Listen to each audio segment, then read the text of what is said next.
یا سیدی یا رحمت للعالمین۔ اللہ جل جلالہ وعظم بارک کا بے حد احسان اور شکر ہے جس نے آج جمعۃ المبارک کا روز ہمیں پھر اپنی بارگاہ میں حاضری کا شرف بخشا۔ دعا ہے اللہ تبارک و تعالی ہماری اس حاضری کو اپنی بارگاہ میں قبول و منظور فرمائے۔ آج کا ہمارا گفتگو کا عنوان ہے سبقت ایمانی۔ قرآن پاک میں اللہ جل شانہ نے ارشاد فرمایا والسابقون الاولون، پہل کرنے والے، سبقت کرنے والے، پہلے نمبر والے مہاجر، سب سے پہلے سبقت کرنے والے ایمان میں جو شخصیت ہیں ان کا نام سیدنا ابو بکر صدیق رضی اللہ تعالی عنہ ہے۔ تو یہ آیت مبارکہ حضرت سیدنا ابو بکر صدیق رضی اللہ تعالی عنہ کی شان میں نازل ہوئی۔ اللہ تعالیٰ نے ارشاد فرمایا والسابقون الاولون، ایمان میں سبقت کرنے والے پہلے نمبر والے جو مہاجرین میں سے وہ حضرت ابو بکر صدیق ہیں، اور انصار میں سے، اور پھر بعد میں جو ایمان لائے یہ سب کے سب جو صحابہ ہیں رضی اللہ عنہم ورضوا عنہ، اللہ ان سے راضی ہوا اور وہ اللہ سے راضی ہوئے۔ صحابہ کرام علیہم الرضوان سے سارے کے سارے صحابہ اللہ تعالیٰ ان سے راضی تھا، سارے کے سارے صحابہ، تمام صحابہ کرام علیہم الرضوان وہ اللہ تبارک و تعالیٰ کے برگزیدہ اور پیاری لوگ تھے۔ صحابہ کرام علیہم الرضوان روئے زمین پر ایک اس مقدس جماعت کو کہا جاتا ہے جو جماعت، جو تحریک، جو تنظیم خود رسول اللہ صلی اللہ علیہ وسلم نے بنائی تھی۔ حضرت سیدنا ابو بکر صدیق رضی اللہ تعالی عنہ تمام صحابہ کے سردار تھے۔ حضرت ابو بکر صدیق رضی اللہ تعالی عنہ، آپ کا نام عبداللہ ہے، آپ کے والد کا نام عثمان ہے، عبداللہ بن عثمان۔ آپ قبیلہ قریش سے اور خاندان بنو تیم سے تعلق رکھتے تھے۔ حضرت سیدنا ابو بکر صدیق رضی اللہ تعالی عنہ رسول اللہ صلی اللہ علیہ وسلم سے عمر میں 2 سال چھوٹے تھے۔ حضرت ابو بکر صدیق رضی اللہ تعالی عنہ اگرچہ اس دور میں پیدا ہوئے جس دور میں اہل عرب بے شمار برائیوں میں ملوث تھے، جن میں بت پرستی، شرک، چوری، ڈکیتی، زنا، بد کرداری، بے حیائی وغیرہ، لیکن اسی ماحول میں چند ایسی خوش نصیب شخصیات بھی تھیں جو ان سب برائیوں سے محفوظ تھے۔ ان خوش نصیب شخصیات میں سے نمایاں طور پر جن کا نام سامنے آتا ہے وہ حضرت سیدنا ابو بکر صدیق رضی اللہ تعالی عنہ ہے۔ حضرت سیدنا ابو بکر صدیق رضی اللہ تعالی عنہ بچپن سے ہی رسول اللہ صلی اللہ علیہ وسلم کے دوست تھے۔ حضرت سیدنا ابو بکر صدیق رضی اللہ تعالی عنہ آپ کو ایک بار ان کے والد بت خانے میں لے کر گئے اور جا کر ان کو کہا کہ یہ ہمارے بت ہیں، یہ فلاں بت ہے، یہ فلاں ہیں، یہ فلاں ہے، ہم ان کی عبادت کرتے ہیں، تم انہیں عبادت کرو، ان کو سجدہ کرو۔ حضرت ابو بکر صدیق رضی اللہ تعالی عنہ نے سجدہ نہیں کیا تھا، اور نہ ہی دوبارہ کبھی آپ کے والد آپ کو بت خانے لے کر گئے، نہ ہی آپ خود گئے۔ حضرت ابو بکر صدیق رضی اللہ تعالی عنہ ان خوش نصیب بعض شخصیات میں بھی شامل ہیں جنہوں نے کبھی بھی شراب نہیں دی، اور حضرت ابو بکر صدیق رضی اللہ تعالی عنہ ایمان سے قبل بھی آپ انتہائی اچھی خصلتوں کے حامل شخصیت تھے۔ حضرت ابو بکر صدیق رضی اللہ تعالی عنہ کا لقب عتیق ہے۔ حضرت سیدنا ابو بکر صدیق رضی اللہ تعالی عنہ آپ کا لقب صدیق بھی ہے، صدیق بھی ہے اور عتیق بھی ہے۔ آپ کی کنیت ابو بکر ہے۔ ابو بکر کنیت کی وجہ یہ ہے کہ حضرت ابو بکر صدیق رضی اللہ عنہ کے پاس بہت زیادہ اونٹ تھے، اور بکر اونٹوں کو بھی کہا جاتا ہے، تو آپ چونکہ بہت زیادہ اونٹوں کے مالک تھے اس لیے آپ کو ابو بکر کے نام سے جانا گیا۔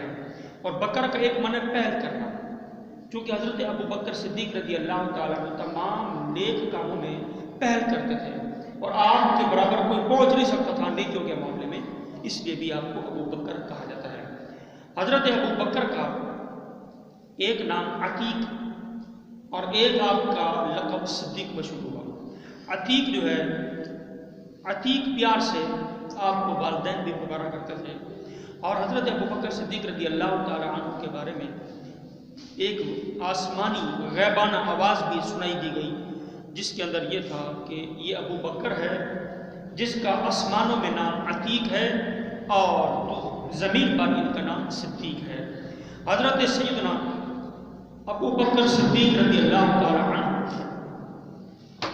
آپ کو ایک بار حضور نے بھی عتیق کہا تھا، وہ یوں کہ سیدہ عائشہ صدیقہ رضی اللہ تعالیٰ عنہ فرماتی ہیں، حضور نبی کریم علیہ السلام ایک بار گھر میں تشریف فرما تھے کہ میرے والد گرامی حضرت ابو بکر صدیق رضی اللہ تعالیٰ عنہ آئے۔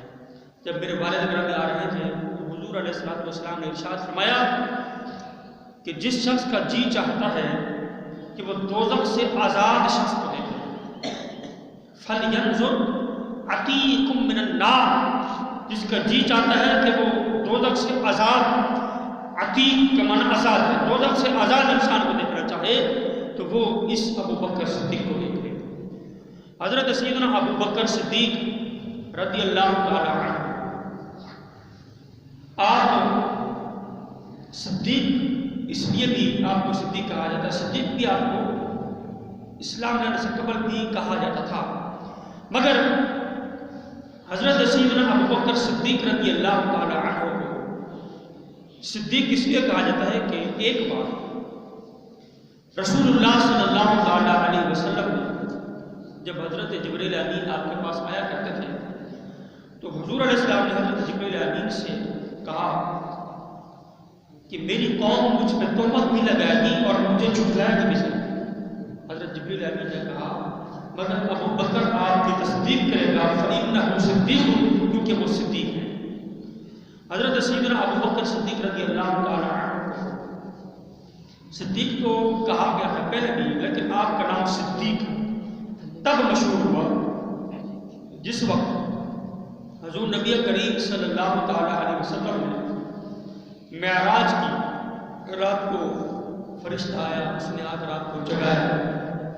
حضور علیہ السلام رات کو معراج پر گئے اور اتنے تھوڑے لمحے، قرآن میں بھی ہے لیلًا، رات کے تھوڑے سے حصے من المسجد الحرام الى المسجد الاقصی، مسجد حرام سے مسجد اقصی تک جو آپ کی سیر تھی، جو آپ کی معراج تھی، تو حضور جب معراج پر گئے تو حضور صلی اللہ تعالی وسلم کتنا وقت لگا کے آئے۔ سنیے، جب حضور معراج پر گئے تو جب دروازہ کھولا تھا تو کنڈی ہل رہی تھی، کنڈی ہل رہی تھی، جب حضور گئے، جب واپس آئے تو ابھی تک بھی ہل رہی تھی، اتنا تھوڑا وقت۔ حضور علیہ السلام جب معراج پر گئے، آپ نے وضو کیا تو پانی زمین پہ چل رہا تھا۔ جب حضور علیہ السلام معراج فرما کر واپس آ گئے تو ابھی تک وہ پانی زمین پہ چل رہا تھا۔ حضرت سیدنا ابو بکر صدیق رضی اللہ تعالیٰ عنہ نے حضور علیہ السلام کا جو واقعہ معراج تھا، وہ معراج کے واقعے کی جب تصدیق کی اور حضور علیہ السلام کا معراج کا جو واقعہ بنا، حضور نے آ کر یہ بات لوگوں کو بتائی کہ میں رات کو مسجد حرام سے پہلے مسجد حرام آیا، پھر یہاں سے مسجد اقصی گیا۔ پورا معراج کا واقعہ حضور نے جب بیان کیا تو لوگ مشرکین مکہ دوڑے دوڑے حضرت ابو بکر صدیق رضی اللہ عنہ کے پاس گئے اور جا کر کہنے لگے کہ ہمیں ایک بات بتاؤ، اگر کوئی شخص یہ دعویٰ کرے کہ میں راتوں رات ایک ہی رات میں رات کے تھوڑے سے حصے کے اندر پہلے میں مسجد حرام گیا ہوں، پھر مسجد حرام سے مسجد اقصی گیا ہوں، پھر واپس بھی آ گیا ہوں، تو آپ اس کے بارے میں کیا کہتے ہیں؟ حضرت ابو بکر صدیق رضی اللہ تعالیٰ عنہ نے جواباً کہا ایسا نہیں ہو سکتا، ایسا نہیں ہو سکتا۔ مشرکین نے دل میں سوچا کہ آج کام بن رہا ہے، بن جائے گا۔ مشرکین کہنے لگے آپ کے جو صاحب ہیں حضرت محمد صلی اللہ علیہ وسلم، انہوں نے یہی دعویٰ کیا ہے حضرت ابوبکر صدیق رضی اللہ تعالیٰ عنہ نے فرمایا اور کوئی کہے تو نہیں ہو سکتا، اگر میرے سرتاج پیارے آقا علیہ السلام نے یہ کہا ہے تو پھر سچ کہا ہے۔ تو حضور صلی اللہ تعالیٰ علیہ وسلم کی واقعہ معراج کی اس تصدیق کے بعد حضرت ابوبکر صدیق رضی اللہ تعالیٰ عنہ کا نام صدیق مشہور ہو گیا۔ اللہ تعالیٰ نے قرآن میں بھی بیان فرمایا والذین جاءوا بالصدق وصدق به، جو سچائی لے کے آئے اور جو اس سچائی کی تصدیق کرے۔ یہاں صدق به جس نے اس کی تصدیق کی، تصدیق کرنے والے کو صدیق کہتے ہیں۔ یہاں اللہ تعالیٰ نے بھی حضرت سیدنا ابوبکر صدیق کے نام وصدق به کا لفظ ذکر کیا کہ انہوں نے اس کی تصدیق کی۔ اس واقعے کے بعد آپ صدیق کے نام سے مشہور ہو گئے۔ حضرت سیدنا ابوبکر صدیق رضی اللہ تعالیٰ عنہ آپ سابق الایمان ہیں، سبقت ایمانی آپ کو حاصل ہے۔ حضرت ابوبکر صدیق رضی اللہ تعالیٰ عنہ کے ایمان لانے کا مشہور واقعہ ہے۔ حضرت سیدنا ابوبکر یمن میں گئے، وہاں پر آپ کی ایک بزرگ بوڑھے سے ملاقات ہوئی، راہب سے ملاقات ہوئی۔ اس نے جب آپ کو دیکھا تو کہنے لگا کہ کیا آپ مکہ سے آئے ہیں؟ حضرت ابوبکر نے جواب دیا ہاں میں مکہ سے آیا ہوں۔ اس نے کہا کیا آپ قریشی ہیں؟ حضرت ابوبکر صدیق رضی اللہ تعالیٰ عنہ نے جواباً کہا کہ ہاں میں قریشی ہوں۔ اس نے کہا کیا آپ تیمی ہیں؟ حضرت ابوبکر صدیق نے فرمایا ہاں میں تیمی ہوں۔ اس نے کہا کہ آپ خوش نصیب ہیں، ایک آپ کے اندر میں علامت جان رہا ہوں، آپ اپنے پیٹ سے کپڑا اٹھائیں۔ حضرت ابوبکر صدیق رضی اللہ تعالیٰ نے کہا کہ ایسے میں پیٹ سے کپڑا نہیں اٹھاتا، بتائیں کیا علامت ہے، وجہ کیا ہے؟ وہ کہنے لگا کہ آپ ایک بار پیٹ سے کپڑا اٹھائیں، میں آپ کو بتاتا ہوں۔ حضرت ابوبکر صدیق رضی اللہ تعالیٰ نے جب کپڑا اٹھایا تو آپ کی ناف کے اوپر ایک تل کا نشان تھا۔ وہ کہنے لگا کہ بس میں آپ کے پاس خود چل کے آنے والا تھا، کیونکہ نبی آخر الزمان صلی اللہ علیہ وسلم کی آمد کی جو نشانیاں تھیں وہ بالکل ظاہر ہیں۔ اور آپ کے بارے میں اور ایک اور شخص کے بارے میں، دو اشخاص کے بارے میں ہماری کتابوں کے اندر موجود ہے کہ وہ نبی آخر الزمان کے ساتھی ہوں گے۔ ان کی جو نشانیاں بیان کی گئی ہیں ان میں سے ایک نشانی آپ میں پائی جا رہی ہے، وہ ہم نے یہ پڑھی کہ ایک شخص ان کا ساتھی ہوگا، وہ کمزور ہوگا، نحیف ہوگا، کمزور ہوگا، اور اس کے پیٹ پر ناف کے اوپر تل کا نشان ہوگا۔ یہ علامت ہم نے آپ کی کتابوں میں پڑھی تھی، جو میں آپ کے پاس خود چل کے آنے والا تھا کہ آ کر آپ کو کہوں کہ اس نبی آخر الزمان کے دامن سے لپٹ کے رہنا، کبھی ان کا دامن چھوڑنا مت۔ چلو آپ خود مجھے مل گئے تو یہ میری نصیحت یاد رکھیے۔ حضرت ابوبکر صدیق رضی اللہ تعالیٰ عنہ نے فرمایا کہ دوسرا کون شخص ہوگا؟ انہوں نے کہا کہ دوسرا شخص قوی ہوگا، مضبوط ہوگا، اور وہ جنگوں میں کثرت سے حصہ لینے والا اور بہت بہادر ہوگا۔ وہ حضرت عمر رضی اللہ تعالیٰ عنہ۔ حضرت ابوبکر صدیق رضی اللہ تعالیٰ عنہ جب واپس آئے، آپ مکہ شریف کی طرف آ رہے تھے، حدود مکہ سے کچھ باہر چند لوگ آپ کا انتظار کر رہے تھے، اور وہ انتظار کر رہے تھے۔ جب ہی حضرت ابوبکر آئے، انہوں نے کہا کہ ہم ایک معاملے میں آپ کا انتظار کر رہے تھے، اگر ہمیں آپ کا انتظار نہ ہوتا تو ہم فیصلہ کر رہے تھے۔ ابو طالب کے بھتیجے نے، عبداللہ کے بیٹے نے نبوت کا دعویٰ کر دیا اور وہ ہمارے خدا کو برا بنا کہہ رہا ہے۔ حضرت سیدنا ابوبکر صدیق رضی اللہ تعالیٰ عنہ سے کہنے لگے کہ آپ بتائیں ہم کیا کریں، ہم یہ فیصلہ آپ کے سپرد کر دیں گے۔ حضرت ابوبکر صدیق رضی اللہ تعالیٰ نے فرمایا کہ میں ان سے ملاقات کرتا ہوں، ملاقات کرنے کے بعد بتاؤں گا۔ حضرت ابوبکر صدیق رضی اللہ تعالیٰ نے حضور کی بارگاہ میں جب حاضری کے لیے آئے، پتہ کیا آپ حضرت خدیجہ کے گھر تھے، کنڈی کھٹکھٹائی، حضور باہر ہے، اور حضرت ابوبکر صدیق رضی اللہ تعالیٰ نے فرمایا، عرض کی اے دوست، میں نے سنا آپ نے نبوت کا دعویٰ کیا ہے، کیا یہ بات سچ ہے؟ رسول اللہ صلی اللہ علیہ وسلم نے فرمایا ہاں یہ بات سچ ہے، میں نے نبوت کا دعویٰ کیا ہے، اور اللہ تبارک و تعالیٰ نے مجھے اپنے نبی اللہ پر ایمان لے آؤ اور جھوٹے خداؤں کی پرسکش سے لوگوں کو بھی روکو اور خود بھی روکو۔ حضرت ابوبکر صدیق رضی اللہ تعالیٰ عنہ نے فرمایا کہ بات یہ ہے، آپ نے جو دعویٰ کیا یہ دعویٰ بہت بڑا ہے، جتنا بڑا دعویٰ ہو اتنی بڑی دلیل بھی چاہیے ہوتی ہے، آپ نے اس کی دلیل دے۔ حضرت ابوبکر صدیق رضی اللہ تعالیٰ عنہ کی اس بات پر حضور صلی اللہ علیہ وسلم نے ارشاد فرمایا کہ میں تمہیں اور کیا دلیل دوں، میں تمہیں یمن کے بوڑھے کا جو ہے نا معاملہ وہ یاد دلاتا ہوں۔ حضرت ابوبکر صدیق رضی اللہ تعالیٰ عنہ نے فرمایا میں یمن میں بہت سے بوڑھوں سے مل کے آیا ہوں، آپ کس بوڑھے کی بات کر رہے ہیں؟ رسول اللہ صلی اللہ علیہ وسلم نے فرمایا میں اس بوڑھے کی بات کر رہا ہوں جن سے تمہاری ملاقات ہوئی اور انہوں نے آپ کی جو نشانیاں تھیں وہ بھی بتائی اور آپ کو کچھ نصیحت کی اور چند اشعار بھی آپ کو آتے ہوئے سنائے۔ رسول اللہ صلی اللہ تعالیٰ علیہ وسلم کی اس بات کو سن کر حضرت ابوبکر صدیق رضی اللہ تعالیٰ عنہ چونکے کہ واقعی اس بات کی صرف مجھے ہی خبر تھی، میری ان سے تنہائی میں ملاقات ہوئی تھی کہ اور ساتھ تھا ہی نہیں۔ یہ جو فرش کی خبریں سچی دے رہے ہیں یہ عرش کی بھی سچی خبریں دے رہے ہیں، جس خدا کی یہ بات کر رہے ہیں واقعی وہ خدا سچا ہے۔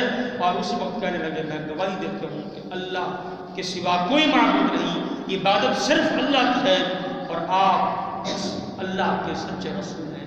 اس وقت آپ ایمان لے آئے۔ حضرت سیدنا ابوبکر صدیق رضی اللہ تعالیٰ عنہ ایمان لے آئے، مسلمان ہو گئے۔ آپ کے بارے میں ایمان لانے کے حوالے سے کچھ اختلاف ہے۔ بعض کہتے ہیں کہ سب سے پہلے جو ایمان لانے والے ہیں وہ حضرت ابوبکر صدیق ہے، بعض نے کہا وہ سیدہ خدیجہ کبریٰ رضی اللہ تعالیٰ عنہا ہے، بعض نے کہا حضرت علی المرتضیٰ شرف خدا کرم اللہ وجہہ الکریم۔ اعلیٰ حضرت امام اہل سنت امام شاہ احمد رضا خان فاضل بریلوی رحمۃ اللہ تعالیٰ آپ نے بہترین بات کہی، ارشاد فرمایا کہ مردوں میں سب سے پہلے ایمان لانے والے حضرت ابوبکر صدیق ہیں، عورتوں میں سب سے پہلے ایمان لانے والی حضرت سیدہ خدیجہ ہیں، اور بچوں میں سب سے پہلے ایمان لانے والے حضرت علی المرتضیٰ شرف خدا ہیں۔ تو حضرت علی المرتضیٰ، حضرت ابوبکر صدیق، حضرت سیدنا خدیجہ کبریٰ، ان کے ایمان کے بارے میں جو اختلافات تھے ان سب کو آپ نے حل کر کے سامنے رکھ دیا۔ دعا ہے اللہ تبارک و تعالیٰ ہماری حاضری کو شرف قبولی سے نوازے۔ آمین۔